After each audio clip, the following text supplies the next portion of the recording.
बिस्मिल्लाहिर्रहमानिर्रहीम।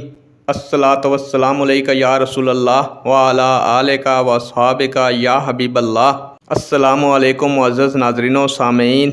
अल्लाह ताला से दुआ करता हूँ कि अल्लाह ताला आप लोगों की तमाम दिली मुरादें पूरी फ़रमाए और आपको सेहत और तंदरुस्ती अता फ़रमाए, आपकी तमाम तकालीफ़ परेशानियों को दूर फ़रमाए। प्यारे दोस्तों, आज की वीडियो का अनवान है, क्या महरम से निकाह पर कोई हद नहीं? उम्मीद करूंगा कि ये मालूमात आपके इल्म में इजाफ़ा फ़रमाएगी और आप इस वीडियो को शेयर करेंगे, चैनल को सब्सक्राइब करेंगे ताकि दूसरे लोग भी इस मालूमात से मुस्तफ़ीद हो सकें। बढ़ते हैं वीडियो की जानिब। प्यारे दोस्तों, इमामुल आज़म रहमतुल्लाह अलैह का फ़तवा महरम से निकाह पर हद नहीं है से मुराद ये नहीं कि इसको छोड़ दिया जाए, बल्कि उनके नज़दीक ताज़ीज़ लगाई जाए जो हद से भी शदीद हो सकती है।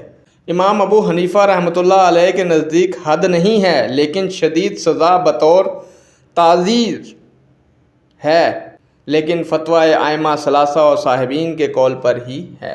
नेक दुआओं के साथ आपसे इजाज़त चाहूँगा। अल्लाह ताला आपका और मेरा हामी और नासिर हो। अल्लाह हाफिज़।